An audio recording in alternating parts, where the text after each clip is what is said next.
being able to step back and sort of examine their own lives and how they can embody a lot of the work that she did back when she was alive too. So yeah, we're encouraging students to apply. The essay's pretty short. I think it's like a page or a page and a half.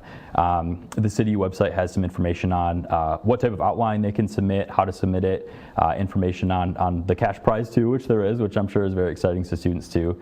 But yeah, we're looking forward to seeing some of that writing, and I think it's just one of many ways that students can practice getting involved with local governance. I think sometimes when we think about local governance, we resort to thinking about the parents and the grandparents, but being able to engage the students themselves and get them, even though they can't vote yet, interested in the process and what that looks like is really important to us as well.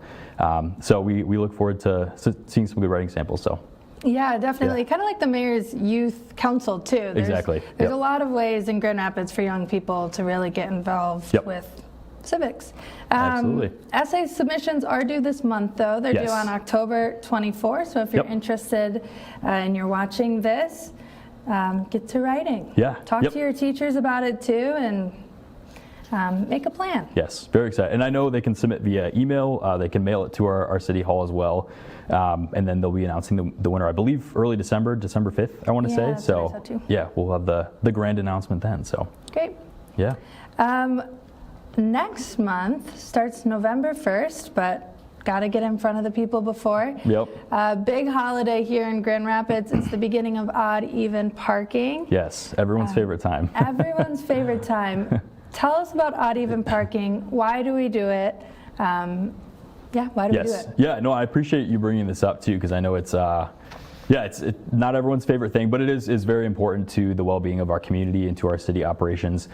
So from November 1st all the way through April 1st, to encompass our colder months of the year, residents park on opposite sides of each street, and this serves a couple purposes. So first of all, snow plowing is probably the one that people are most familiar with. So this gives our city equipment and our snow plows the chance to plow one whole side of the street while residents are parked on the opposite side, and then because it alternates, then they have the opportunity to do so on the opposite side of the street then the next day. But I think even equally as important as that, it serves the purpose of ensuring that our first responder vehicles are able to go down the streets.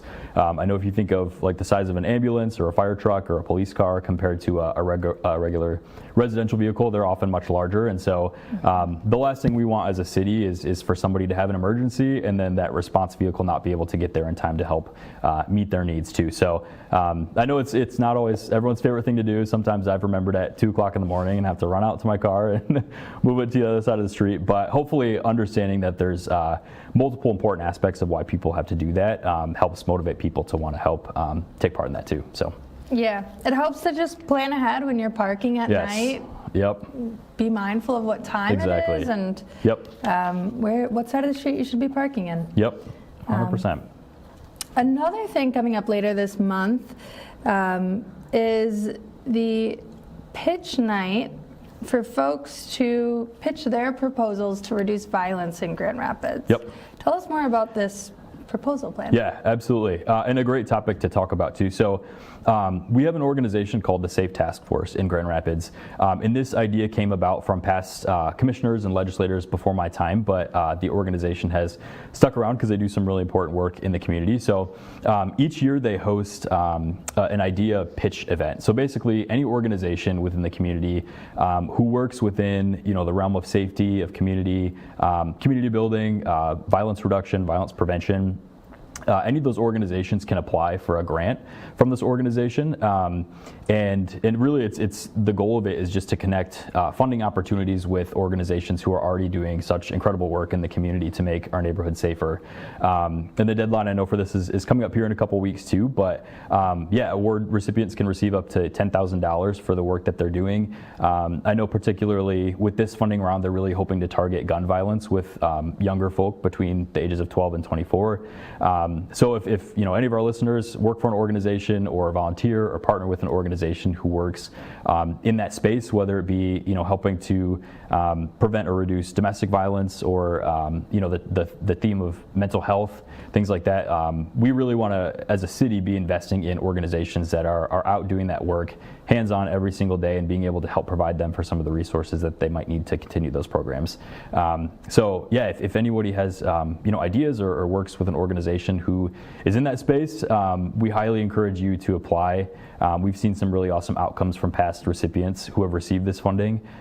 So we're really excited to continue that. Our very own Commissioner Isasi actually sits on the task force board. So happy to connect, residents or people in the community with any sort of information if they want to apply for that. But I think public safety takes a huge partnership from our police department to people in the communities and our neighborhood organizations, and so being able to help connect them with resources, I think, is something that's really meaningful and we're very proud to do.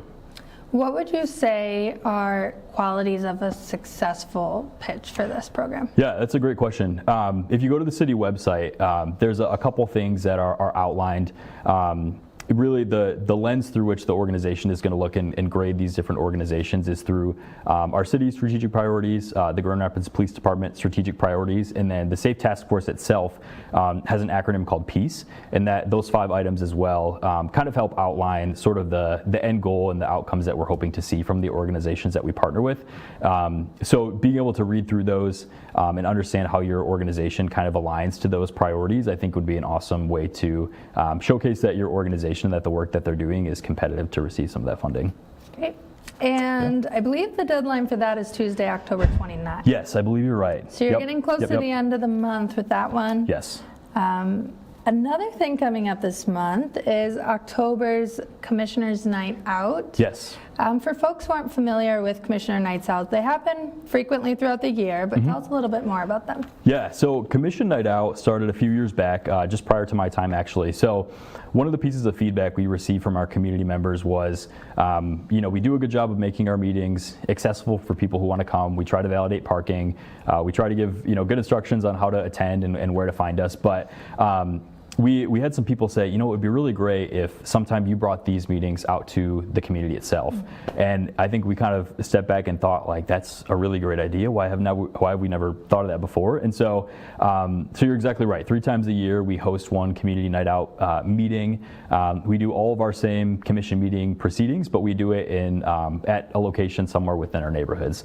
So this one, I believe, and City Clerk can correct me if I'm wrong when he gets here, but this one's in the 2nd ward. So we rotate each of our 3 meetings between the 3 wards, just with the intent of making our meetings more engaging, being able to host some activities beforehand to get people connected with city staff members if they have questions and things like that. So it should be a really good time. I always have a blast, and we look forward to seeing everyone.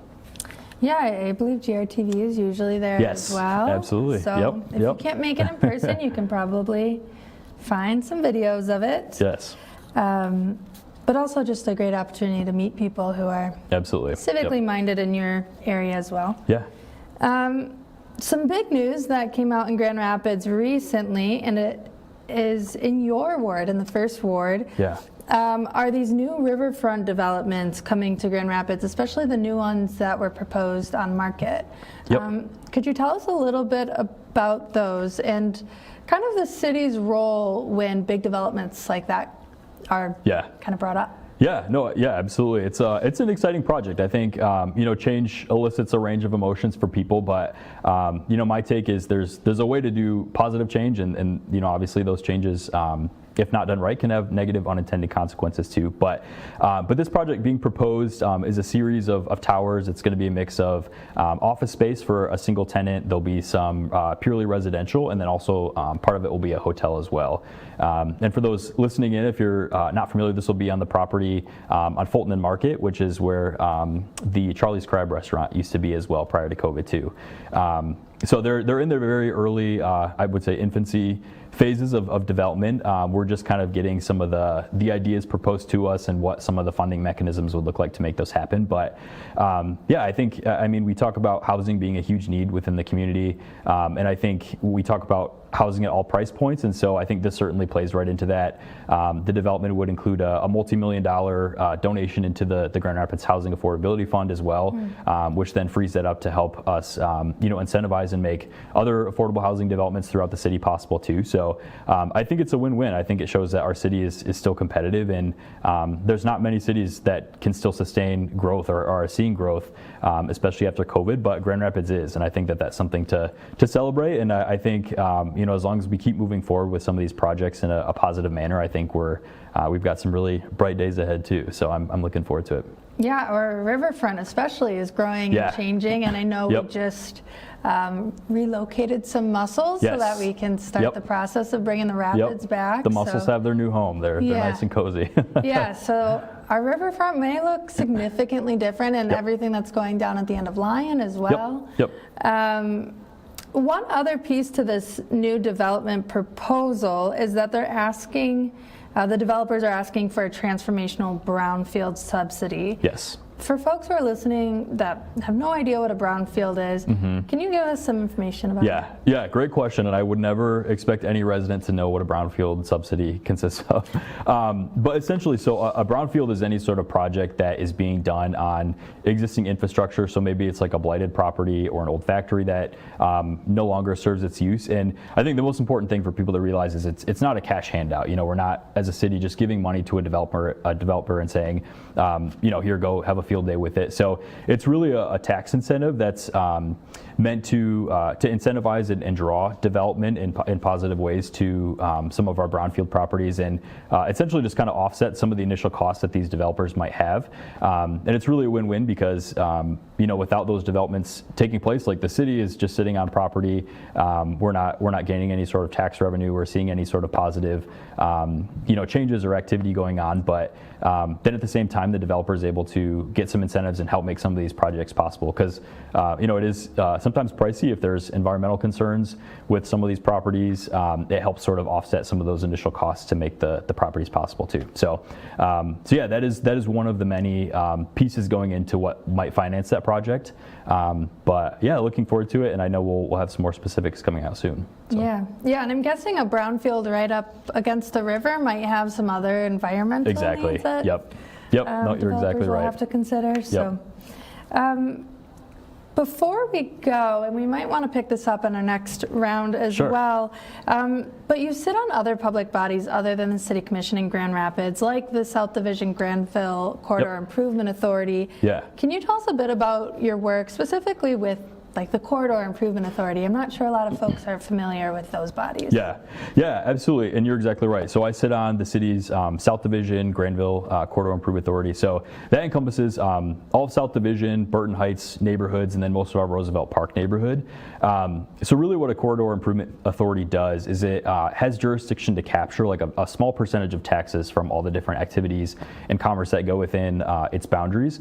And then those that tax capture then is given to the authority to help further incentivize activities, sponsor events, help with infrastructure. So I know a lot of our CIAs will do things like fund the trash can programs, or like add bicycle stands for people to use so that they can make it more of a walkable neighborhood.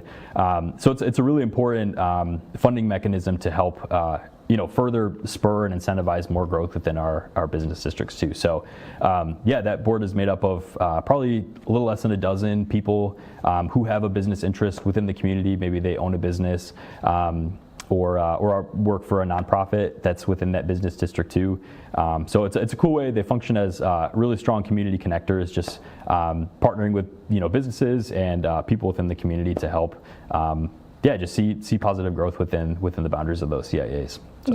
Yeah, we have Grand Rapids documentaries who cover public meetings around the city. That's right, yep. And we always find that the CIAs tend to be some of the more interesting meetings that people I agree. I completely agree. Yep. It's hyper local, which we love, and has a lot. It seems like things happen a little bit quicker at that level, and conversation flows. So if you're interested in going to any public meetings, CIAs might be a good place to start. And absolutely. Yeah, every meeting we do is public forum, so we always welcome people, whether you're interested or just want to get caught up on what we're doing. We always invite people to come out, and there's always typically a public comment section reserved too for people who want to share their thoughts on a certain issue. But yeah, they're great organizations that do some really awesome work that often kind of flies under the radar. So. Yeah. Well, great. It is now time for our first break. Awesome. Commissioner Robbins will be back after this break, and we'll take your questions when we get back. All right. So if you'd still like to take part in the conversation, send your questions to cityconnection@grcmc.org. Thanks. All right.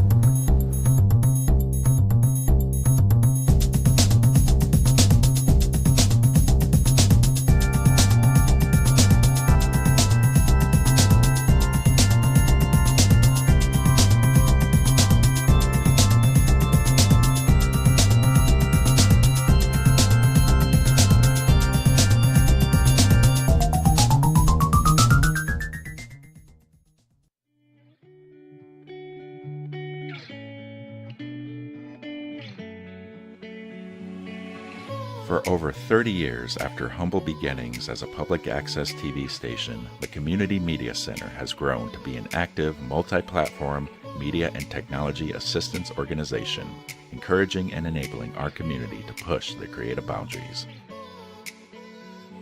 We power a variety of resources, including a music-centered community radio station, WYCE, a community venue with stage and screen at Wealthy Theater, citizen-driven journalism with the Rapidian, a web development team empowering local nonprofits, an education department that trains and broadens students' minds, and a free speech public access television studio, GRTV, where it all began.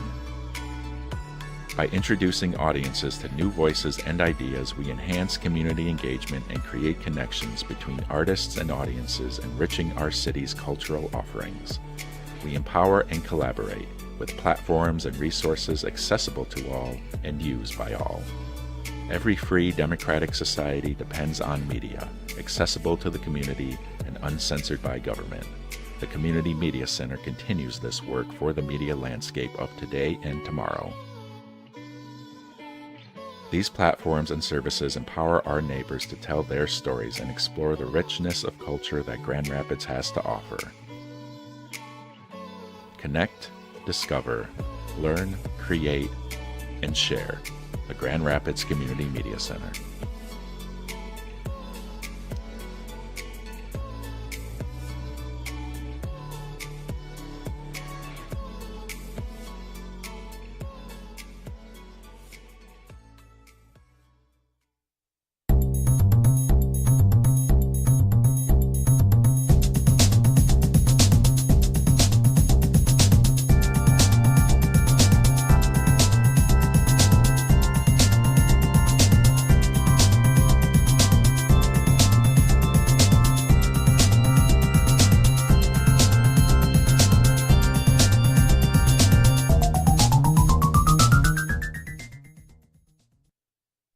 Back to City Connection. With us today is Commissioner Robbins, who will answer some questions from our viewers. I believe we've gotten some questions already from that first segment, so let's see. This one comes from Miko. They asked, when you ran for commissioner, you listed your #1 priority as helping GRPD transition from warriors to guardians, but GR police continue to have trust issues with the community. What steps can we take to establish the police as a trusted force on the community? Yeah, that's a great question, and I was and still am very passionate about the issue of safety within our community. First and foremost, I think we hired an amazing chief police. I would hope all of our listeners have had a chance to meet with him or engage with him in one of the meetings, but he's done a fantastic job of understanding the need for our police department to be within our community proactively, talking to people, building relationships, and I think we're just kind of starting in the infancy of that within the past couple of years, but I think that being able to continue to do that is going to pay huge dividends in rebuilding, relationships between certain parts of our community who might not always trust our police department. So I think that's certainly exciting. I think community policing is a big thing that we hear a lot about too. Several years back, it was probably close to 10 years ago at this point, there was a study that came out that essentially said community policing was an obsolete practice. And I think, many cities, not just Grand Rapids, followed that practice and made some changes, but very quickly found that community policing was one of the most asked for things. People want to know that their kids, if they're out playing, basketball at the park, they know that the officer who might check on them is, Officer XYZ and somebody who's a familiar face. So I'm certainly excited to bring that back. I hope we do so in the very near future. We're nearly back to fully staffed as a police department, which is a huge win as well. I know there's a lot of police departments from cities around the country who are still reeling from a lot of the deficits that they saw in recruiting, and so being able to kind of buck that trend as a city, I think, is also very exciting. But at the end of the day, I think it just comes down to good, high-quality training and our police department being able to be out in the community building relationships with people. And I think that social currency and that relationships that form when that happens are really what pays dividends in being able to build trust again within the community. community. So yeah, I think there's certainly more work to be done, but I think we're taking some amazing steps. We have the best police chief at the helm who's doing this work and spearheading that. And so yeah, I really feel like our city's best days in terms of safety are still lying ahead of us. Yeah, we had Police Chief Winstrom on last month. Awesome. Said the same thing. He pretty much will go anywhere he's invited. Yep. So if you want to meet him, you have the Absolutely. I know it's always an open invitation with him. I know I've gotten to know him very well and have utmost respect for him and the work and the approach that he's taking to his job. So yeah, highly encourage everybody to get a chance to meet the man. So he's great. This question comes from Dean. Dean asks, there is tons of development happening in the First Ward, or at least proposed with the amphitheater, soccer stadium, zoo parking, aquarium, etc. That is a long list. Yes. How is the city helping those who have lived in these areas forever? This is going to drastically affect traffic, parking, and safety in these neighborhoods. Yeah, it's also a great question. Like I was saying to you earlier, I think the spotlight really is on the First Ward right now. I know it spans a large portion of our city geographically, but many of these large projects that are in the proposal stages do fall within the First Ward. And so like I said before, I think change can be a very positive thing, but even positive change can have unintended consequences. And so my role as a commissioner is always to do whatever I can to mitigate any sort of negative consequences that might come from something that could be very beneficial for the community. And so I think all these developments are no exception to that. I'm in consistent contact with many of my neighbors, our neighborhood associations, our business corridors. My opinion is only as informed as the people that I ask about and hear their thoughts and hear their lived experiences. So that's always been my commitment is, I think some of these ideas that are on our city's horizon can be exciting, but of course we want to make sure that they're done in a way that is benefiting and inviting a lot of our residents along into that positive change and opportunity that can come with those too. So yeah, and again, I know many of them are still just in their beginning stages, with the exception of maybe the amphitheater is the only one that's under construction as of right now. But there certainly always is additional time to be able to share your thoughts and your feedback about what the impacts of those projects might be. But at the end of the day, we have a lot of really smart people who are having those conversations and looking at things like parking and traffic and how it can impact our neighborhoods. So I have utmost confidence that those people, I know that they have nothing but the best intentions for our city as a whole and for our nearby neighborhoods in mind. And I'm confident that, as we see some of these come to fruition, that they're going to be done in a way that benefits everybody. I don't know that I'm up to date on this, but the residential parking permit. Yeah, yep. I don't know where that conversation is now, but is that kind of in response to these growing proposed developments? It is and it isn't. So in order to be eligible for an RPP program, residential parking permit, a neighborhood has to meet certain metrics in terms of how many people are parking, how many parking spots are open at any given time. So some of that was done in response, and nothing's been proposed. I think people had the idea that this was coming down the road and they were just going to have to get ready for it, but that's not the case, and I don't want people to think that. I think it was done in good faith by our city staff, assuming that they're as our city continues to grow, parking is something that people want to keep an eye on. But we actually just at our mobile GR commission meeting this past week discussed just wanting to have the data ready and wanting to make sure it's something that residents are buying into and have interest in. So I'm really hopeful that, as we consider what an RPP program might look like for various neighborhoods, it's done in a way that's considering the community first and having them engage with our neighborhood organizations to say like, hey, you know what? I see parking on my street has been worse in the past couple of years.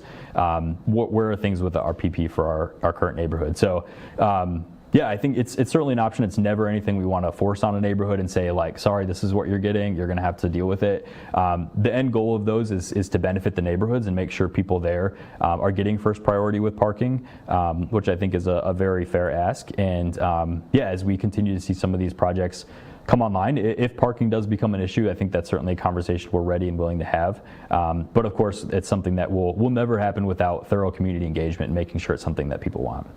Great, thanks for that update. Yeah.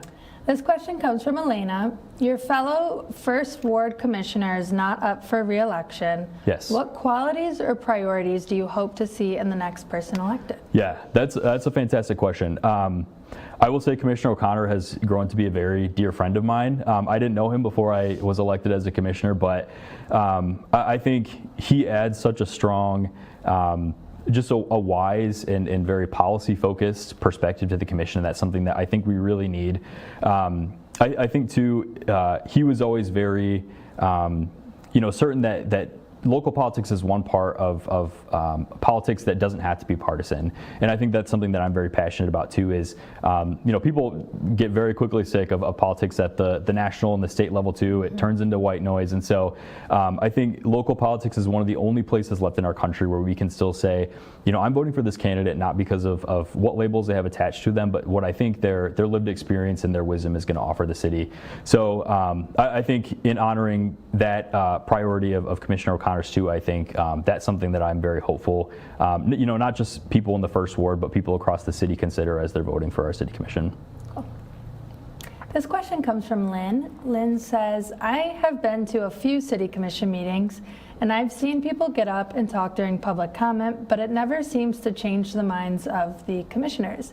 Is there a better place to talk to commissioners that will actually make a difference? That's a good question. I always encourage people, I think sometimes people think showing up to a commission meeting and using the public comment period is the only way that you can engage with us. And I just hope people realize that we are always answering the phone. We're looking at our emails. When people engage with our neighborhood organizations, they're consistently relaying, those themes that they're hearing over to us as well too. So I think just reminding people there are so many outlets to be able to engage with the commission and share feedback. I hope people take hold of all of those different opportunities and hope that they don't feel like they had to show up to a meeting in person. I think, sometimes those days we get sometimes dozens of people who are showing up and sharing, a very wide range of different ideas and thoughts on various issues that we're considering on, but we listen. I'm always taking notes as people speak, and I do consider everything I hear and every opinion that's brought before me as I'm making these decisions. So I hope people don't feel like when they, share something or propose an idea to us that it's falling on deaf ears, because that certainly is not the truth. So yeah, just standard procedure, yes. Not to respond. Exactly, and that's one big thing too. I think us not having a practice of responding right then and there does make people, and I can see why that would make people feel like we aren't listening. But yeah, in just fairness, and that's our protocol is, it's our time to listen. We do a lot of speaking throughout the day, but that's our time to listen and not to respond. So. Okay. Yeah. I'll slide in one more question from Marianne. I keep hearing that the rapids are coming back, but then they're not. But then they are again. What is the status of the river rapids? Yes, fantastic question. The rapids are coming back. It's not 100% how it was originally envisioned to be. A project of that scale requires a lot of coordination locally and especially with the state and our different environmental agencies that we work with. So before my time even, the permits and the proposals that were initially given didn't receive all of the go-aheads that we were hoping to, but they essentially said, if you tweak these things, we'll let you, resubmit your proposal and you can do this other 80% of what you were hoping for.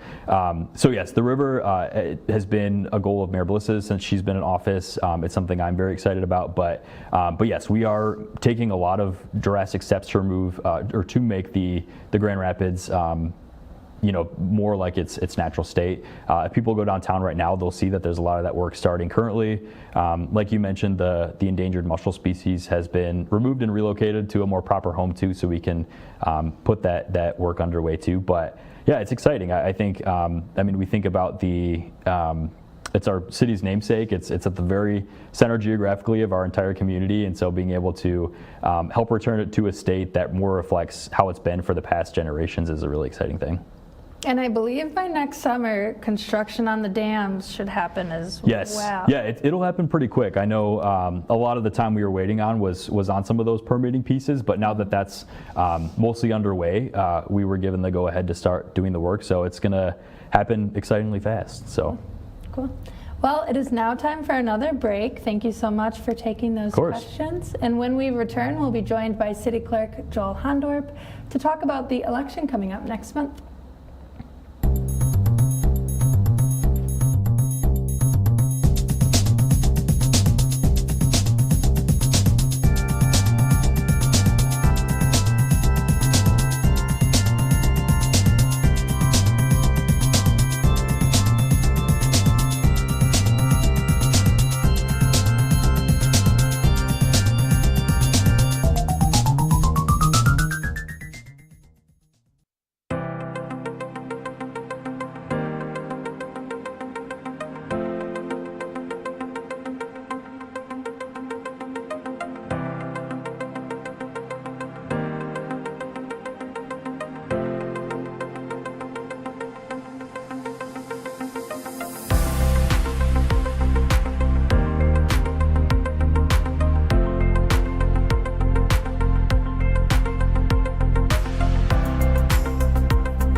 Welcome back to City Connection. If you're just now tuning in, I'm Allison Donahue, and we're here with City Clerk Joel Hondorp to talk about the upcoming election here in Grand Rapids and nationwide. But in Grand Rapids, we have some pretty important local elections.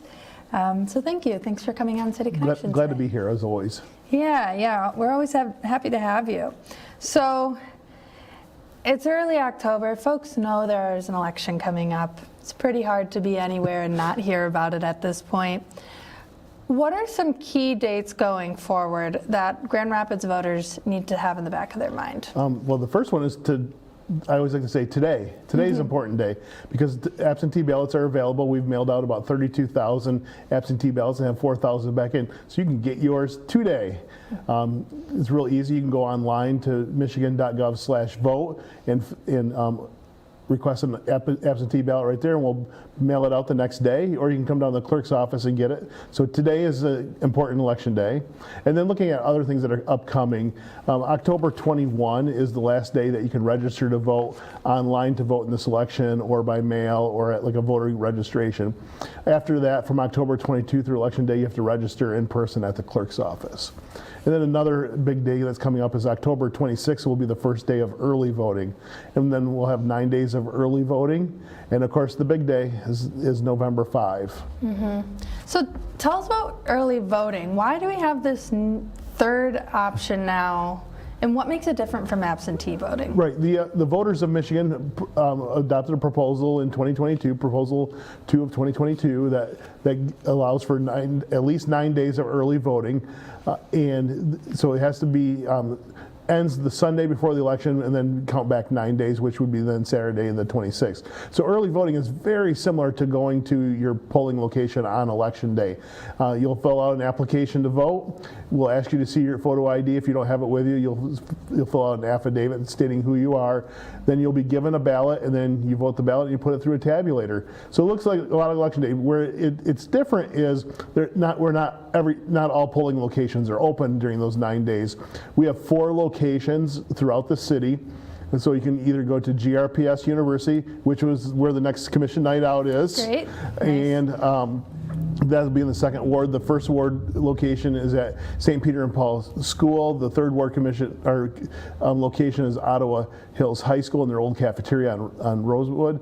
And then the a 4th location that we didn't use before is DeVos Place, which is right downtown. So, but you can go to any one of those. So if you live in the northwest side and you happen to be out by Woodland Mall area, stop at Ottawa Hills, or vice versa.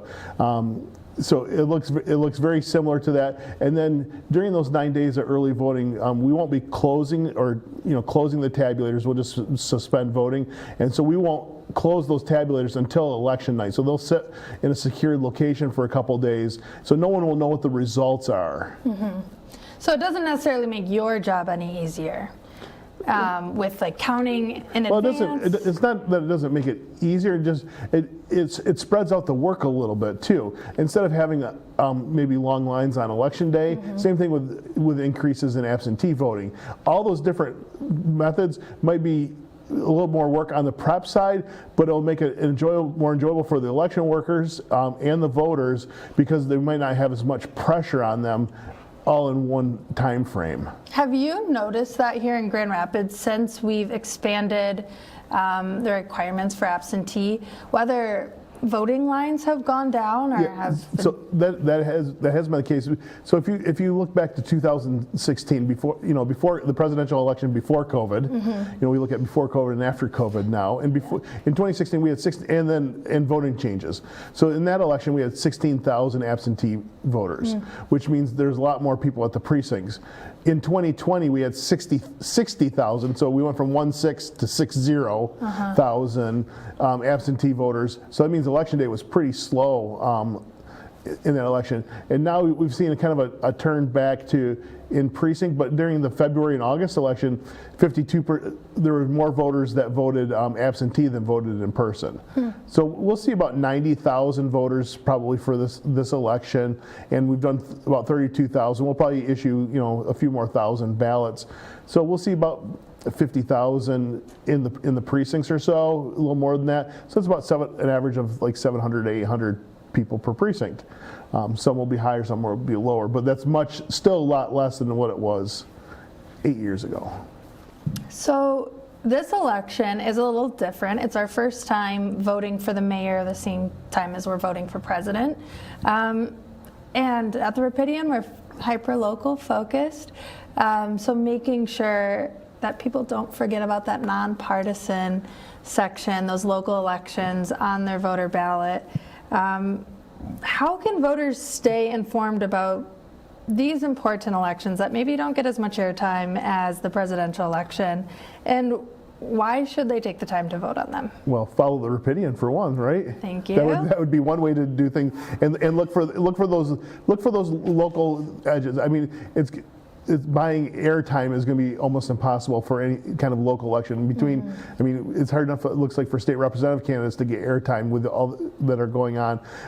So it's going to be a very social media and word of mouth, maybe even like old school campaign of like actually going door to door, friends mailing postcards to each other. So I think we have to be very hyper local in order to run these campaigns. I'm seeing it with like school board elections too, of friend to friend things, text chains. Where I think the new way of campaigning is, I don't know if your texts are looking like my texts. Candidates and parties are using more text messaging. And if you have an absentee ballot and haven't returned, if you want those texts to stop, return your absentee ballot. Because campaigns are getting more suave with chasing absentee ballots too. So as soon as you get your absentee ballot back in, they'll stop chasing that absentee ballot. They know you have a ballot in your hand. They want you to turn that in. Yeah. So those are things that we're going to see that are different. So when you're talking about like mayor and city commission campaigns and school elections, getting caught up in that, I think they cut through the noise because of social media, which we didn't have years ago. So even in the last 10 years, that social media push can get you like really pushed into where certain areas, especially if candidates are buying ads on Facebook and Instagram and others. I will also do a little bit more self-promotion here. The Rapidian and GRTV are hosting a debate between the two mayoral candidates at Wealthy Theater on October 21st. So if you'd like to hear directly from them about their policies and what they plan to do, that's a great spot. And the Rapidian is also about to put out a questionnaire from the GRPS Board of Education candidates as well. So if you need some reading materials for local elections. And if you need to register to vote, I'll have a table at that event. You will. So I'll be there. I'll be there as well. So that's that last day, October 21. Yep. But you're registering with the clerk, so it'll be good. You'll be safe. But yeah, October 21. It's a good day to get civically engaged. 2 weeks from today, actually. So for folks who might not be sure about their voter registration status, or they still do need to register to vote, I know we talked about that October 21 deadline, but what about checking voter registration? How can folks do that? Michigan.gov/vote, Michigan./vote, 3 times. Michigan.gov/vote. Perfect. I'll shout it from the rooftops. That website is a powerful website. I don't think voters understand how much stuff is there. First of all, you can check your voter registration. You can change your voter registration on there. You can see a sample ballot, and those sample ballots have links, I believe, to some of their campaign finance stuff for like statewide candidates. You can see where early voting sites are, where ballot drop boxes are. You can see if we mailed you your absentee ballot. You can see if we received your absentee ballot. So there's a lot there.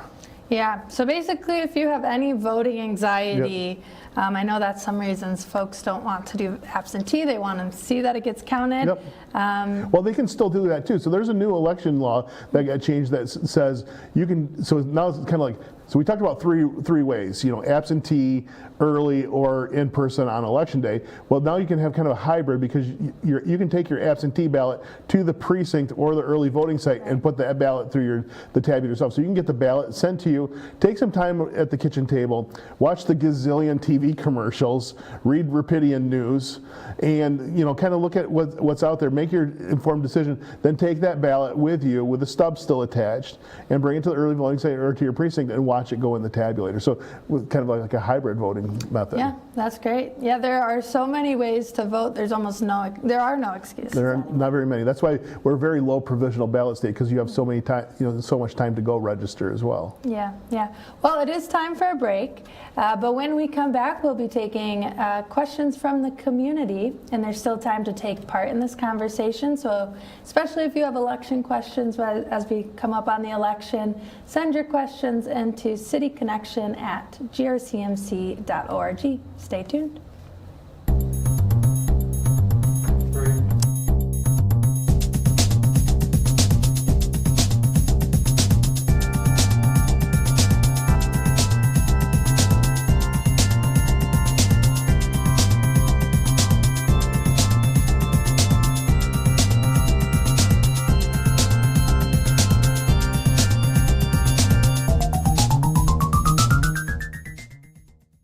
It's morning in Grand Rapids. Do you know what's going on in your city? Stay informed about what's happening in your community with The Rapidian, your source for hyperlocal news and information. The Rapidian is a community-focused news source powered by local residents like you. Our volunteer writers and reporters create content that hits close to home about topics like local government, business, schools, events, and people. The Rapidian goes beyond the headlines to provide in-depth coverage of issues that affect Grand Rapids directly, so you can stay in the know. We aim to uplift the community by sharing positive, inspiring stories of growth, progress, and neighborhood pride. The Rapidian is your neighborhood newspaper for the digital age. Follow us on our website and social media to stay connected to your community. This is The Rapidian.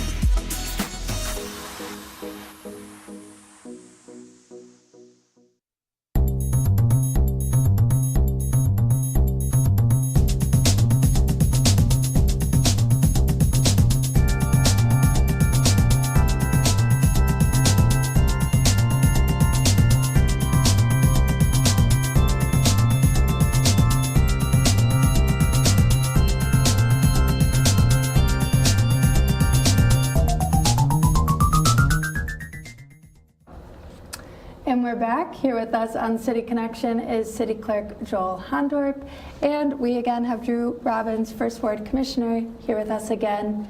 And we have more questions from viewers, so let's get back into it. This first question is for Joel. It's from George. George wants to know, will voters in GR get a chance to get one of those great new werewolf I voted stickers? Well, I don't have them yet. So the Bureau of Elections are going to be sending out our sticker kits to all the clerks, but we can't order more because of artists' rights and various other things. So I don't know how many we're going to be getting. So I'm trying to push people to early voting. So I think if you want to find them, you're going to have to find them at early voting. And where would better to find a werewolf sticker than on Halloween? So maybe I just hold them for October 31. You can come trick or treat at an early voting location. I haven't even decided what sticker I want yet. Well, and one of them was designed. So one of them was designed by a Grand Rapidian, the one that says "Ope, I voted." Yeah. So I didn't know there was a lot of Scandinavian people that talk like Minnesotans in Grand Rapids, but no, very very creative stickers. It was a fun contest. Yeah, it was great. I like all of them. I think I'm going to do the fish one. But I don't know. Another question, this one comes from Ben. How are you making sure that voters aren't voting at multiple locations during early voting if they don't have to vote at their election location? That's a great question. And part of that security is, so what's different, the other thing that's different between early voting and in-person and precinct voting is the electronic poll book where we're looking up your information is dynamic. It's live to the internet with several protections. There's like four level of multi-factor authentication in order to log in. So it's live. As soon as you vote, as soon as we check you in at an early voting site, is talking to the qualified voter file. You can't change your voter registration after that. You can't go to another site. We will know. If you try to return if you already have an absentee ballot and haven't returned it yet, you can vote in person. But if you try try to return your absentee ballot, we'll reject it because we already know that you voted. So that's because that's the difference. Whereas on election day, that is not a live website. That's not a live link to the qualified voter file. Only because it's just so many locations out there that it would bog down a system. The state system can take early voting and make it work. So that's how we protect that. Good. This question is from Vianne, sorry if I'm saying your name wrong. When will we know the results of local elections? When we're done tabulating ballots. So I know I say that tongue in cheek. So we're not going to rush. So we talk about things like early voting. There's a lot of election laws that have changed, and one of the ones that this clerk wanted forever and finally got, a boy can dream about laws that he wants and finally gets, and one of them is the early tabulation of absentee ballots. If you remember in 2020, it was not a fun 72 hours for me. I mean, I was up for 72 hours and we were rushing to beat Detroit, get done before Detroit. But we couldn't start counting ballots until 7 o'clock on election day. Now we can start counting up to two Mondays before the election. So we're going to start tabulating absentee ballots a week before the election. And so that will help us get election results quicker at night. That's one thing. And then viewers need to remember that on election night, those are unofficial results. There's a lot of things that happen because we have military and overseas ballots that if they're postmarked, we can add those to the count. If someone didn't sign their absentee ballot or their signatures don't match, they can cure their signature. They got 3 days to change that. If there's any provisional ballots, those things can be added. So viewers need to know that on election night, those are unofficial results until the county board of canvassers do their work over the next 2 weeks to make them official. But if it's not a very close election, you should probably know somewhere late evening, early in the morning. Might not know Pennsylvania stuff, but that's a whole nother show. Yeah. So, yeah, it is interesting. Now it is your first election then with absentee. Yeah, so we did pre-processing in August and February, and talk about taking a lot of pressure off of our team. Yeah. We start for August and February. We started on Friday, did Friday, Saturday, Sunday afternoon, and then we didn't have any ballots to count on Monday. And then Tuesday we worked for a little bit, and then we sent people home for hours until we got to the nighttime. We would never have that on election night, which means then people were fresh coming in for that last bit of ballots. Great. Question from Shauna. How do campaigns know that I have an absentee ballot? Is that public information? Yeah. So this is my saying for that. How you vote is public. No, sorry. That you vote is public. How you vote is private. Let me say that again, so make sure we're clear on it. Mm-hmm. That you vote is public. How you vote is private. And so being a voter is a public act. What's on your ballot is private.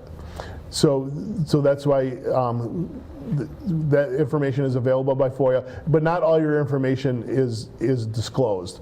We don't disclose your month and date of birth, and we don't disclose your driver's license number or your social security number or any of your contact information.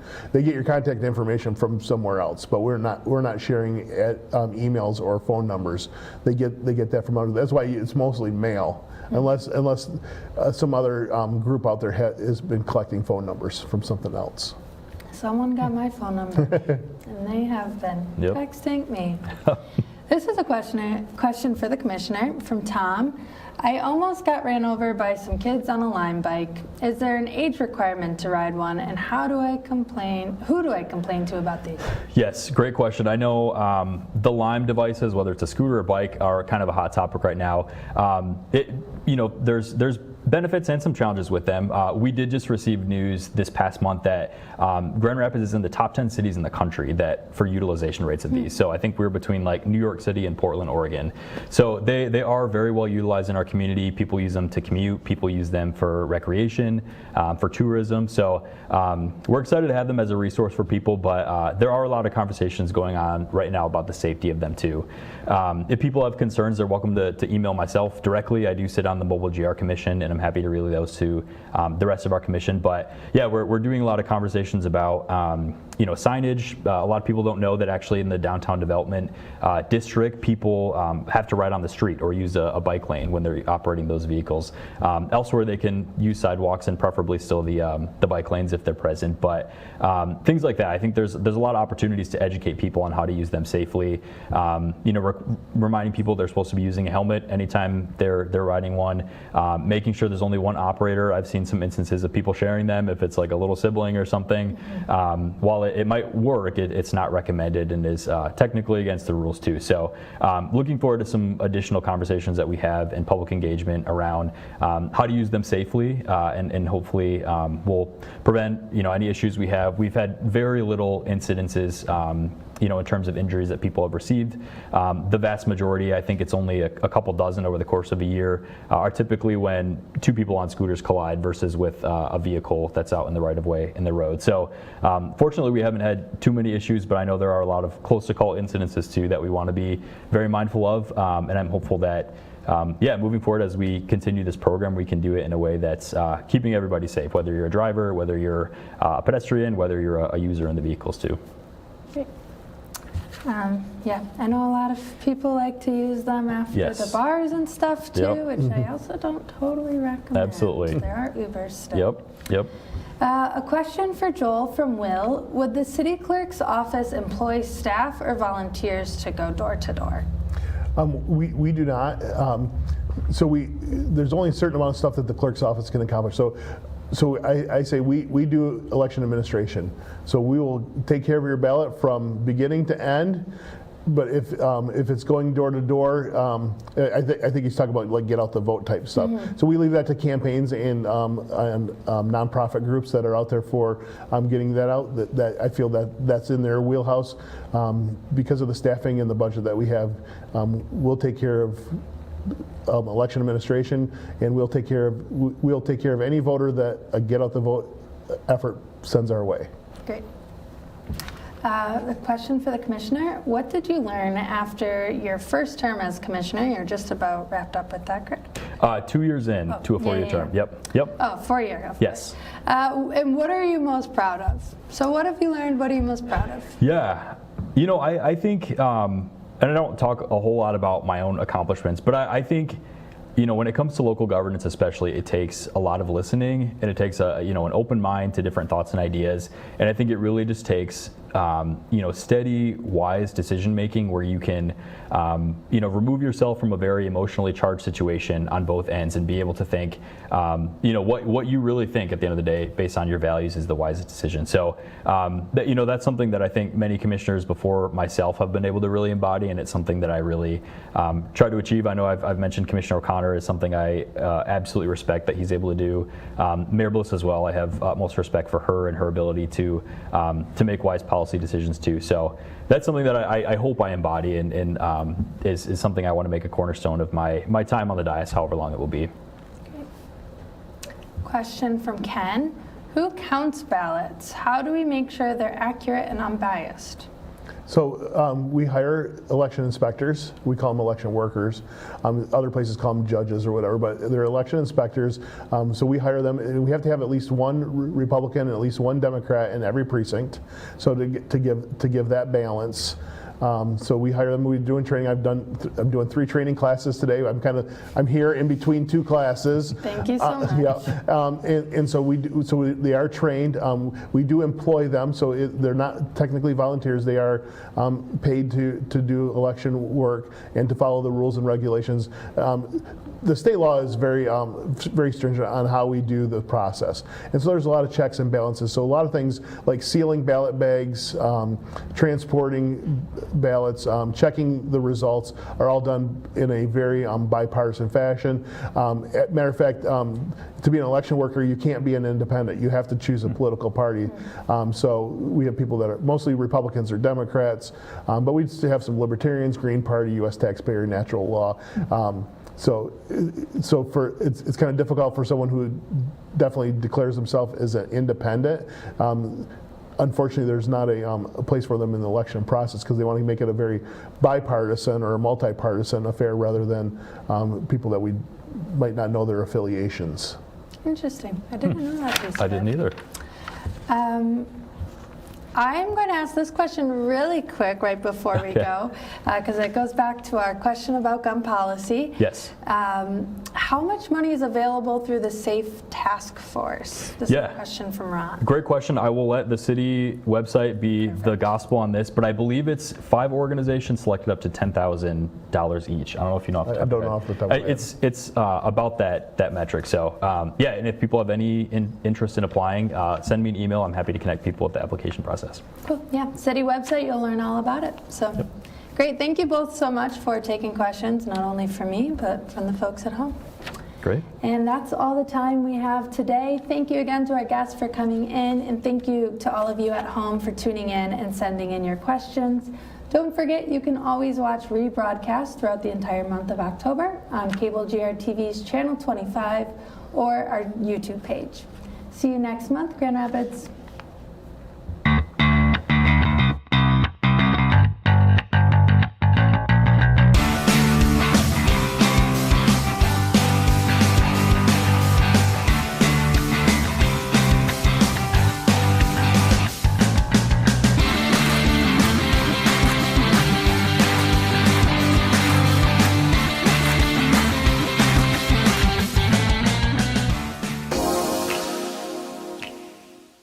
The Grand Rapids Community Media Center is committed to creating a diverse and inclusive environment for all community members. It is a place where community voices are heard, valued, and lifted through media.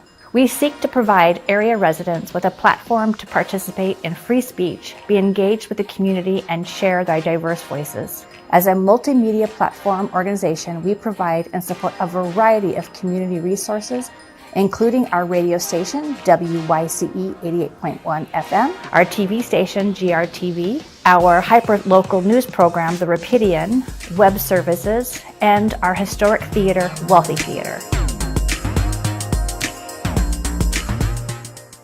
WYCE is West Michigan's only community radio station that is listener-supported and volunteer-powered. WYCE uses local voices to help listeners discover and celebrate different services, cultures, and events. What I really like about programming music in WYCE is I get to not only interact with listeners and local musicians, but I get to put together a musical collage every week and give it away to the universe.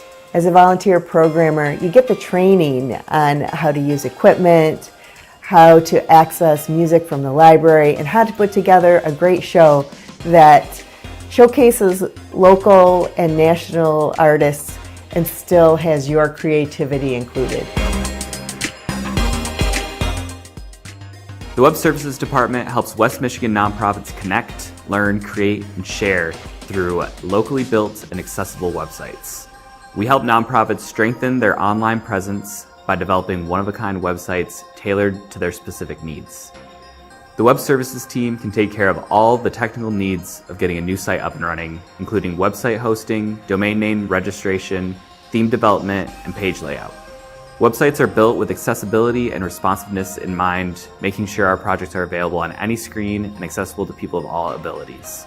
We are passionate about helping organizations in the nonprofit sector effectively communicate their stories online, promoting equity and media access with our affordable services.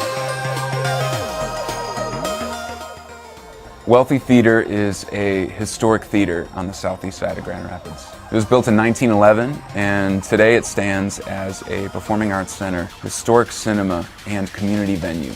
We provide a space for community connection, where community members can get together, enjoy different shows and different events. From concerts to comedy, musicals, theater, film screenings, you name it. Anybody from the community can sign up to be a member and rent one of our spaces to host their event. We have a staff here at the theater that helps make all the events here happen, as well as a great community of volunteers. The goal is to bring the community together, bring audiences together, artists together, create experiences where those two can connect. Whether you're an audience member who wants to come see a show or you're somebody who wants to put on a show, Wealthy Theater is a space for you. The Rapidian is a hyper-local news source powered by, for, and of the people of Grand Rapids, Michigan. We launched in 2009 using funds from local organizations and generous donors, and this community-driven platform empowers residents to share their stories, post articles, and keep track of local events and issues.